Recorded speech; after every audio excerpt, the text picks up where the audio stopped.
Most people don't realize that their thoughts are in the toilet.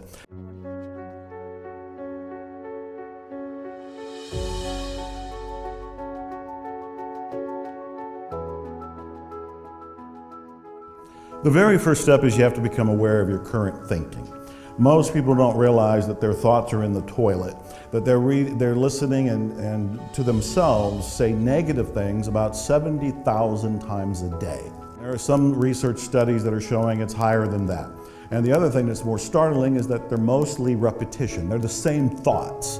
There are things like, I'm not good enough, it's not going to work out, this stuff works for other people, works for Joe Vitale, but it doesn't work for me, works for the people in the secret, but it doesn't work for me.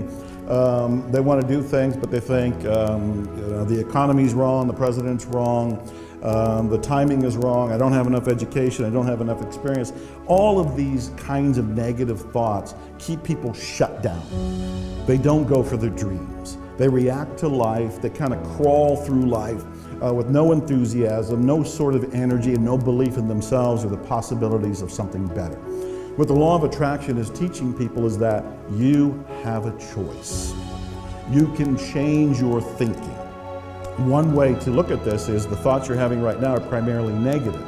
So that's the first thing to notice. Your thoughts are primarily negative. The second one is you're not your thoughts. You are separate from your thoughts. And this is massive, earth-shaking news if somebody's hearing it for the very first time.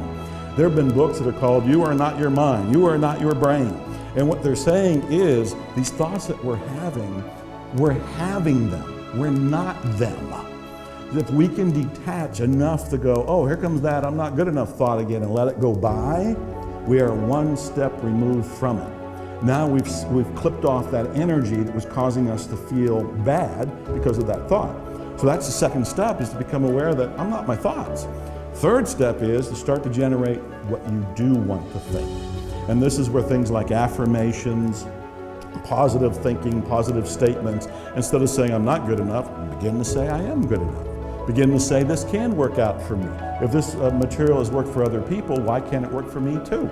You know, I'm human, they're human, and you can start to rebuild your software of the mind, if you want, if you will. And these are all elements. And then there's, we can get into details like what you're going to tend to bring into your life are things that you think about a lot.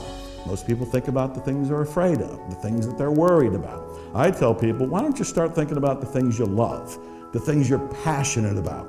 You're going to go in a new direction. You'll be happier, you'll be healthier, you're going to have better momentum, better enthusiasm. So the repetition of that is going to be a big thing. Emotion, going with those feelings of passion, is going to fuel you to go in a direction that you prefer. And actually having an image. And the image could be a graphical representation of what you want. It could be a house, it could be a car, it could be a job, it could be a pile of money, it could be spiritual awakening, whatever you can do. Because the brain, the reticular activating system in the brain, responds to repetition, imagery, and emotion. So all of this is in the direction of, it's like a condensed course on how to redirect your life, but becoming aware that you're not your thoughts, those negative thoughts, you can let them go. You can start to create new thoughts. You can actually aim where you want to go by choosing what you want, getting an image of what you want, fueling it with passion and love, and then you can start to create it almost organically and automatically.